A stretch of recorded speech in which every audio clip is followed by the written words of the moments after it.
Nkoteng, splendeur d'une cité calme, sereine, accueillante. Une cité qui ne semble pas surprise de voir arriver de nouveaux visages et qui donc, tout naturellement, leur ouvre ses flancs. C'est l'impression première que donne la ville aux voyageurs qui y débarquent pour la première fois.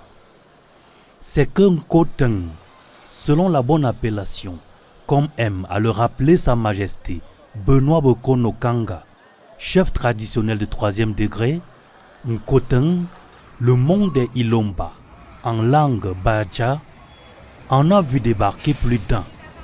Depuis que la Kamsuko, entreprise sucrière, a décidé d'installer ses champs et son usine de transformation de la canne à sucre en sucre ici. La cité a donc l'habitude d'accueillir des étrangers, des personnes venues d'ailleurs. C'est sans doute cela qui a décidé Abiba Foka, Lin Wenji, Michael Njong, Priscilla Fibasu, Roselyne Yem, Providence Shimse, Franklin Msa, Desmond Gwe et les autres à s'installer ici, chacun avec ses raisons, chacun selon son timing, chacun avec son histoire. Des histoires de vie, la vie de ces histoires s'écrivent dans cette ville de la région du centre Cameroun. Ces visages racontent chacun ses turpitudes. Ils sont devenus, par la force des choses, les visages du vivre ensemble.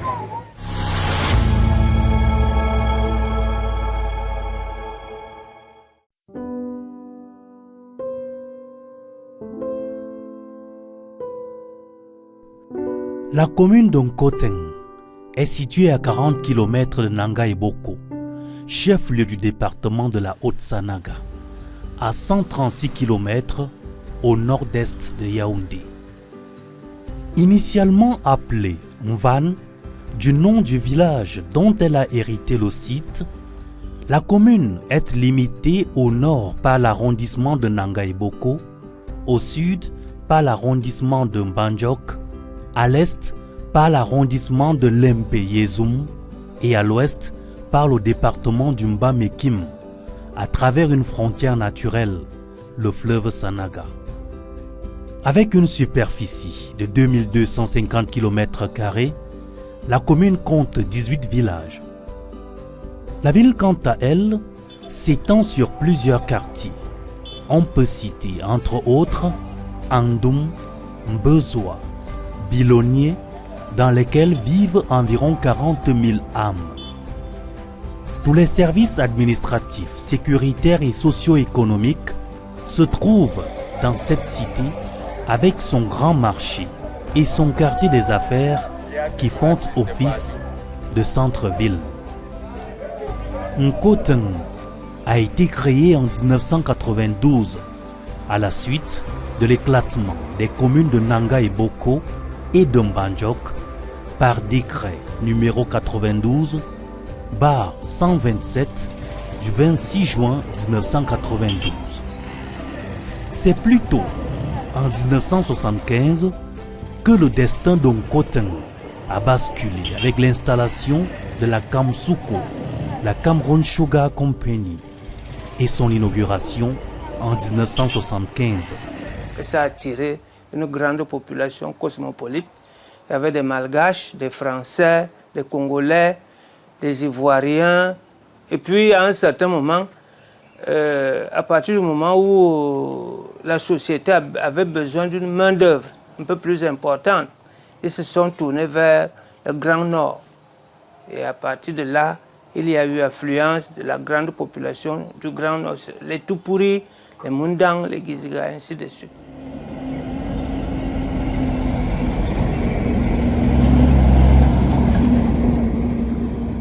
Et si la Kamsuko a été rachetée en 1998 par la Sosucam, Société sucrière du Cameroun, présente en Mbandjok, la ville voisine, depuis 1964, Au fil des années, la tradition de migration de travailleurs dans les champs de canne à sucre venus du septentrion camerounais s'est perpétuée.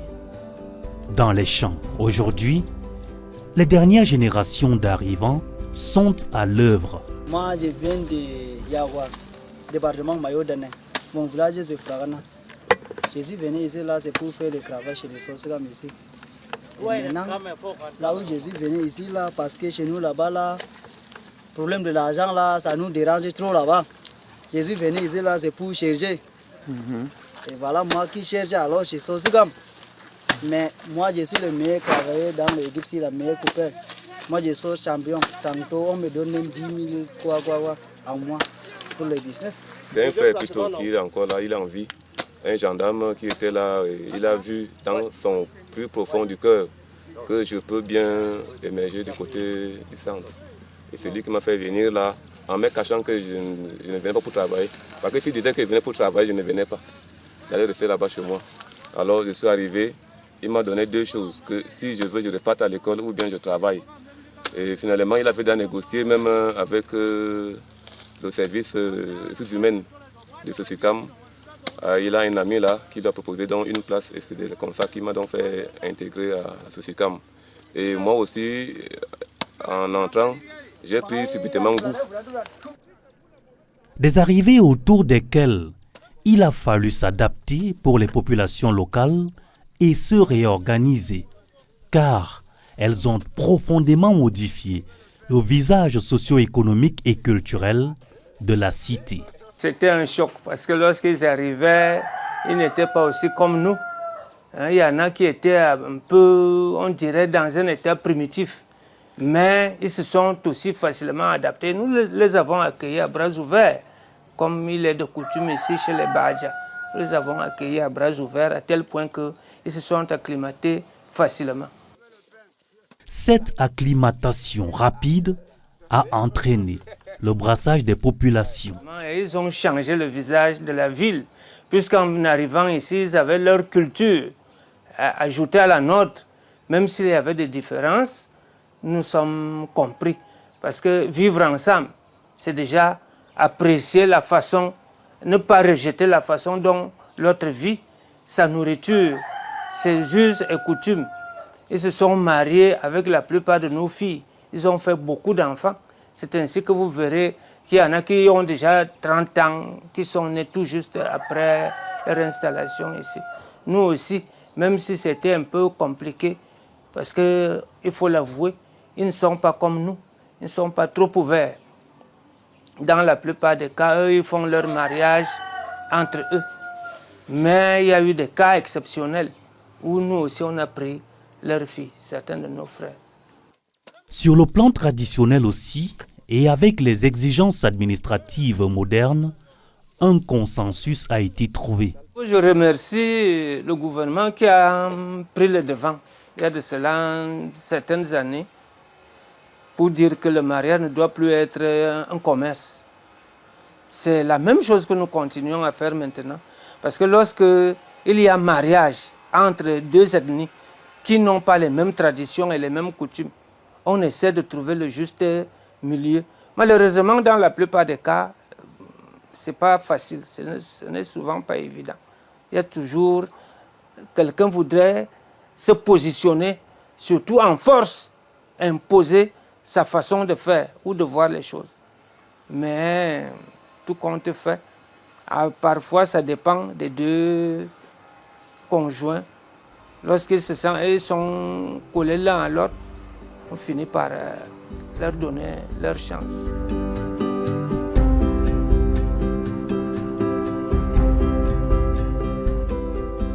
J'ai eu un cas pareil ici.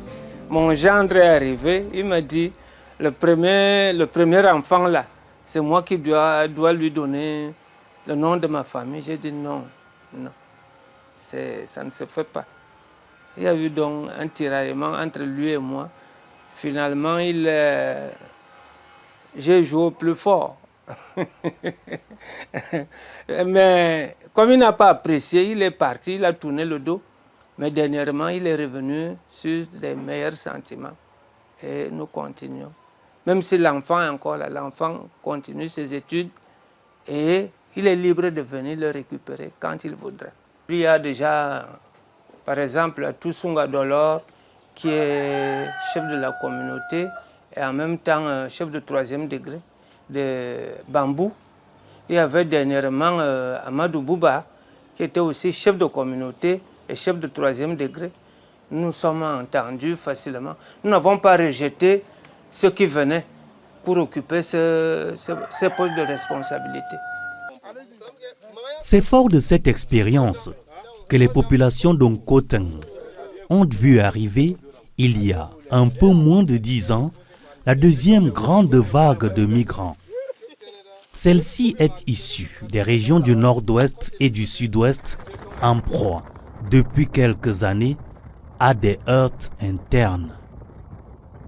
Abiba Foka fait partie de cette nouvelle vague. Arrivée en 2018 en Koteng, elle a dû quitter sa contrée pour s'installer ici. Quand la crise avait commencé en 2016, j'étais bien avec mon mari et tous mes enfants. Mais en 2017, les choses ont commencé à changer et en 2018, les gars là ont commencé à dire que mon mari travaille avec les sous-préfets, mais on n'avait pas pris cela au sérieux. Un jour, ils sont venus prendre mon mari. Ils m'ont frappé et m'ont blessé. Ils ont pris mon mari, l'ont amené en brousse et m'ont demandé l'argent. Le peu d'argent que j'avais, je leur ai donné pour qu'ils relâchent mon mari. Le jour qu'on a donné l'argent, c'est le même jour qu'on a tué mon mari. Après avoir ôté la vie au mari de Abiba, ils ont complètement détruit leur habitation. Désormais sans domicile fixe, en totale insécurité, car les assaillants continuaient à harceler son village et avec des enfants à charge, celle-ci s'est vue contrainte, avec toute sa famille, de quitter, avec l'aide de quelques personnes, son village pour Bamenda. Mais encore là, Abiba continuait à craindre pour sa vie et celle de ses enfants. La prochaine étape fut Yaoundé.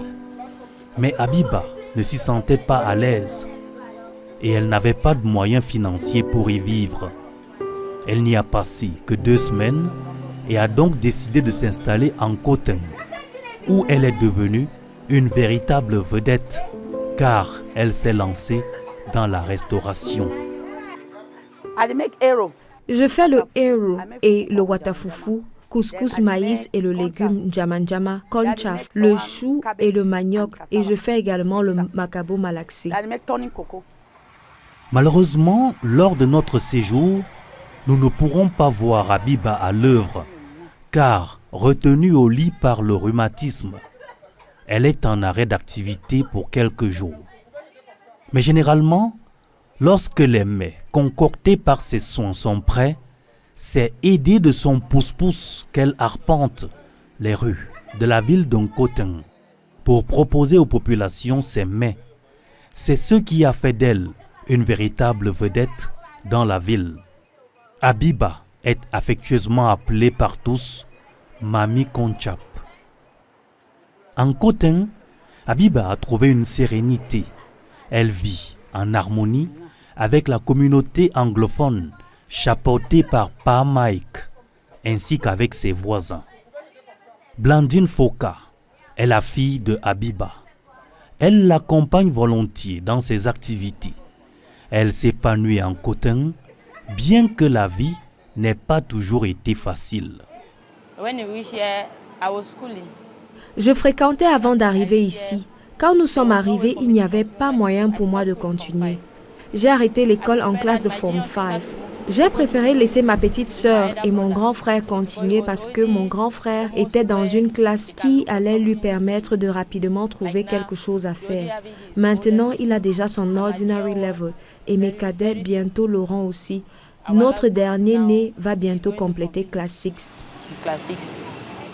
Blandine a donc choisi de faire une formation de coiffeuse. En attendant de trouver les moyens financiers pour ouvrir son salon de coiffure, Blandine est d'une aide précieuse pour sa mère.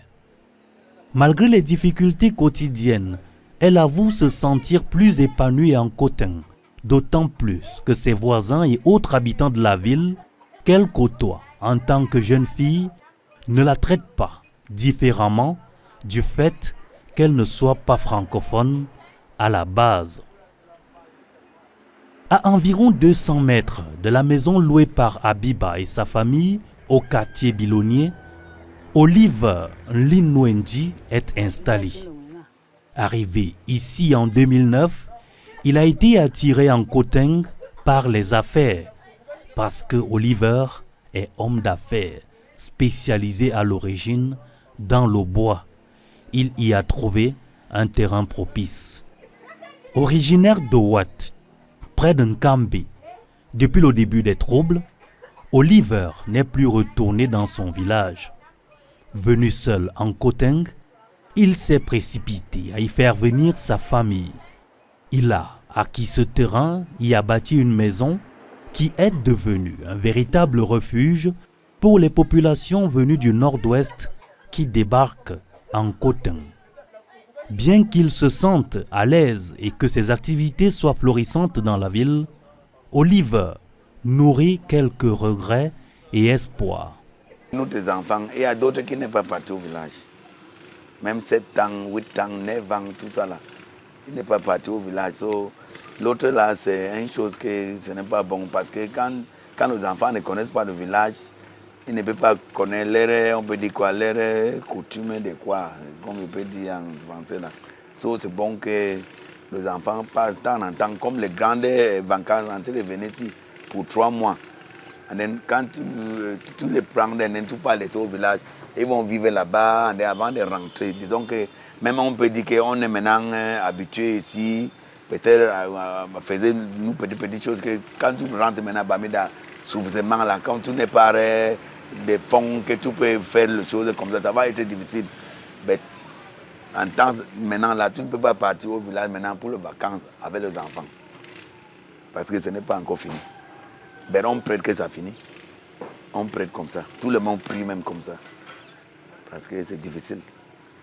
Que tu ne pars pas au village. Il y a les mamans là-bas, il y a les grands-mères là-bas, il y a d'autres qui sont là-bas qui ne peuvent pas quand même viennent ici pour dire qu'elle va rester ici.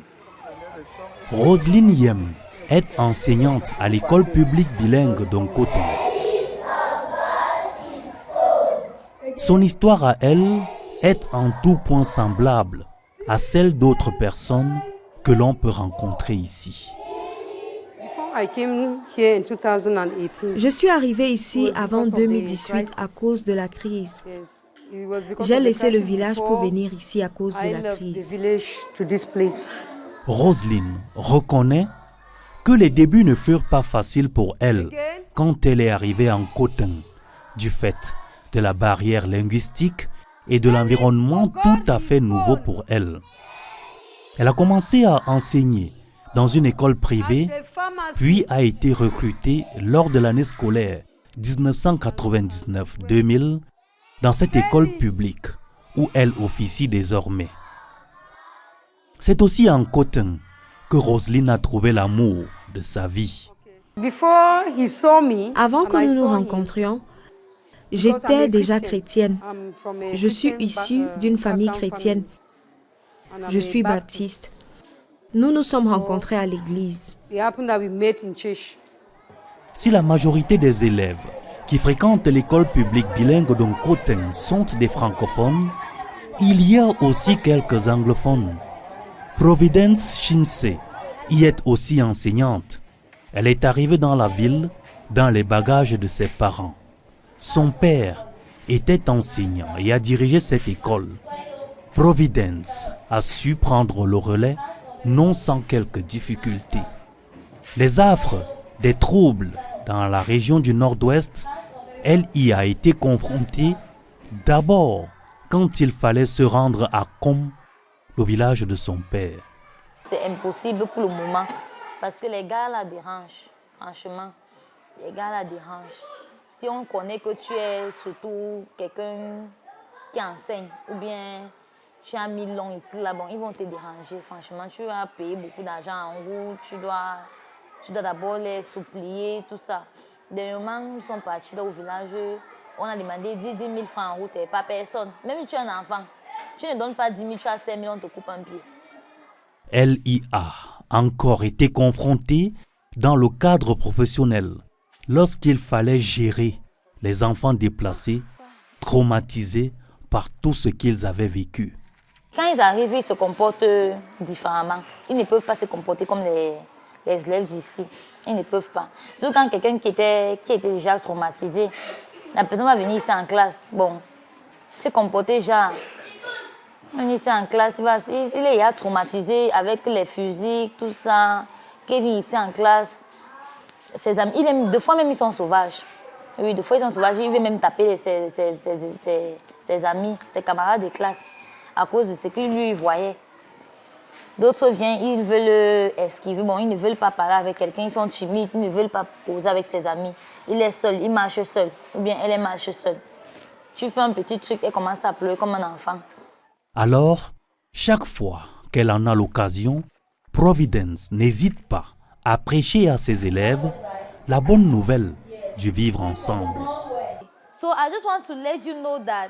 Je veux que vous sachiez que nous sommes un dans cette salle de classe. Vous êtes Camerounais et vous êtes un. Le vivre ensemble, c'est partager l'un avec l'autre. Ne luttez pas contre votre camarade parce qu'il est anglophone ou francophone. Vous étudiez tous dans la même classe, n'est-ce pas? Je vous enseigne tous, sans mettre une personne de côté, n'est-ce pas? Ça veut dire que vous devrez vivre dans l'unité, tout comme je vous enseigne dans la matière éducation et citoyenneté. Sans insultes, sans bagarre, mais dans le vivre ensemble. Comme son nom ne l'indique pas, Priscilla Fibassou, la directrice de l'école publique bilingue, groupe 1, d'Onkoteng, est originaire du village Bafmeng, dans la région du Nord-Ouest. Arrivée en 2007 dans la ville d'Onkoteng à la suite de sa tante, elle s'y est installée pour enseigner. Son poste de responsabilité la met en ligne de mire pour accueillir ses collègues qui arrivent des zones sinistrées. Une tâche qu'elle accomplit avec dévouement. Quand ils arrivent pour chercher un emploi ici en Nkoteng, je leur fais ressentir qu'ils sont mes enfants. Quand ce sont les nouveaux, je me bats pour leur trouver un logement où ils peuvent se reposer, et pour les tout nouveaux, puisqu'ils n'ont aucun salaire, on leur donne un peu d'argent de l'association des parents, d'élèves et enseignants pour commencer leur vie. Quand ils s'habituent à cet endroit, on commence à leur payer le salaire normalement. Et on se rassure qu'ils s'imprègnent des activités d'ici et qu'ils interagissent avec les gens d'ici puisqu'ils sont accueillants. Priscilla Fibassou est un exemple d'intégration et de vivre ensemble en Nkoteng. Ce que je sais, c'est que l'amour n'a pas de barrière. Quand je suis arrivée en Nkoteng et j'ai commencé à enseigner, comment le dire? Fibasso m'a rencontrée comme ça et j'ai trouvé aucun problème avec cela parce qu'il m'aimait et je l'aimais aussi. C'est comme ça qu'on a commencé et on a fini en tant que mari et femme. On a des enfants et on n'a aucun problème. Même dans ma prochaine vie, si on me demande qui j'aimerais épouser, je choisirai toujours ce même Fibasso de l'extrême nord. Nous n'avons pas de problème, nous sommes bien comme ça. Elle sait même dire bonjour en Mosei, la langue maternelle de son époux.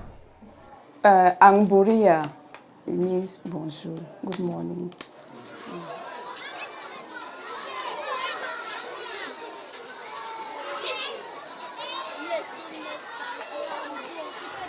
Michael Njong, encore appelé par Mike, est le chef de la communauté du Nord-Ouest en Nkoteng. Il est arrivé dans la ville en 2002.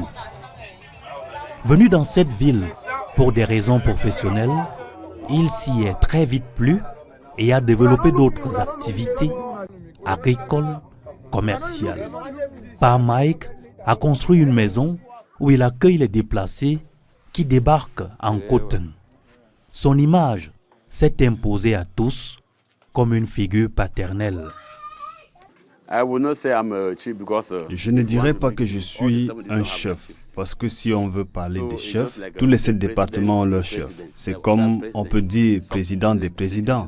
Et on a les présidents des départements et je coiffe en tant que président général. Cette précision vaut la peine, tant l'aura de Pa Mike va bien au-delà de sa tribu. Les autorités politiques et administratives préfèrent l'avoir comme interlocuteur quand il s'agit de passer un message ou de faire participer la communauté anglophone à différentes activités. Pa Mike prend son rôle d'encadreur et de guide très à cœur. De manière quotidienne, il rend visite aux membres de sa communauté dans leur domicile et plus souvent dans un bar traditionnel, le Temple, qui sert de la bière du Nord-Ouest. Là-bas, très souvent, il retrouve ceux qui arrivent à peine dans la ville, qui n'ont pas encore de repères et d'activités génératrices de revenus. À l'occasion, lui et les autres membres de la communauté aident et guident. Nous ne sommes pas ici parce que nous voulons juste être là. C'est à cause de la crise dans nos 2 régions que nous sommes venus ici chercher notre pain quotidien qui devenait de plus en plus difficile dans nos régions. On n'avait pas d'emploi stable pour subvenir à nos besoins et aux besoins de nos familles. Nous nous battons pour survivre ici. Mes frères m'assistent souvent avec 500 francs pour que je puisse manger chez moi. Chacun met la main dans la poche quand je suis en difficulté. On cotise pour que je puisse nourrir ma famille à la maison.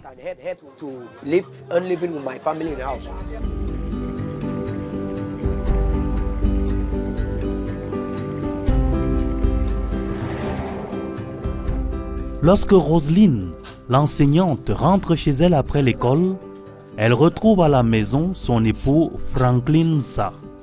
Ce dernier est agriculteur et pasteur. Il est arrivé en Coton au tout début des troubles dans le Nord-Ouest en 2017. Au vu de la situation qui prévalait, il n'était pas question que quelqu'un vienne te dire de partir. Toi-même, tu analyses les choses de tes propres yeux et fier de toi-même. Ce n'est pas quelqu'un qui m'a forcé de partir. La situation m'a fait partir. C'est ainsi que ses pas ont conduit Franklin dans cette ville où son frère était déjà installé. Franklin a commencé comme commerçant dans la ville avant d'avoir des lopins de terre où il a pratiqué l'agriculture puis construit sa maison. C'est dans l'église où il est pasteur, comme Roselyne l'a dit, qu'il a rencontré son épouse. Ces activités lui ont permis non seulement de mettre à l'abri sa famille, mais aussi d'accueillir de nombreux déplacés. Comme vous voyez, la maison est encore incomplète, mais l'objectif est que les frères et sœurs continuent de venir. Entre 2000 et 2022, nous étions 12 dans cette maison.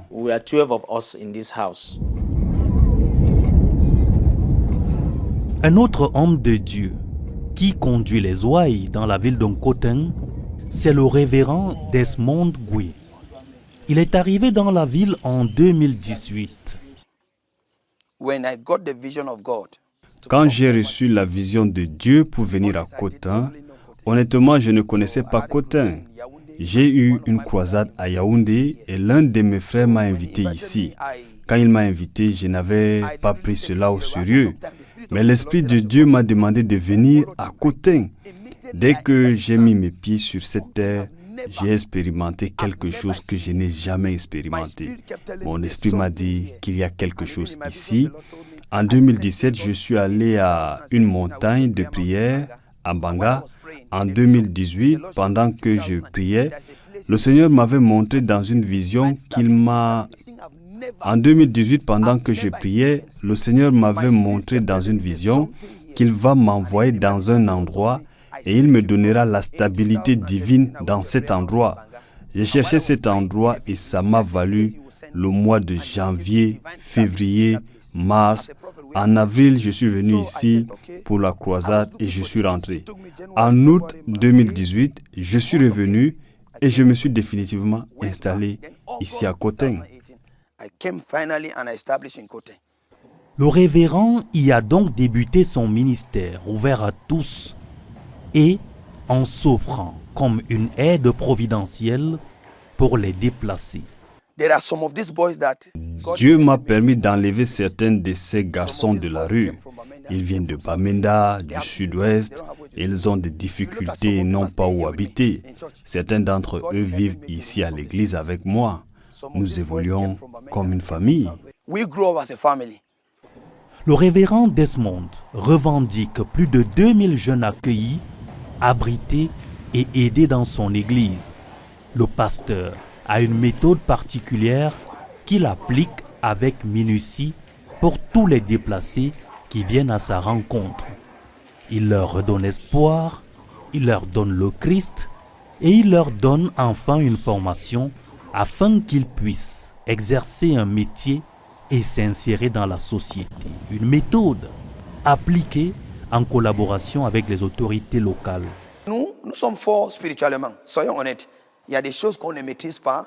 Et quand on vient vers certaines personnes qui sont ouvertes aussi, et on apprend, et aussi on les impacte avec l'Esprit de Dieu. Quel est mon rôle en côté? Mon rôle, c'est de vivre comme la lumière.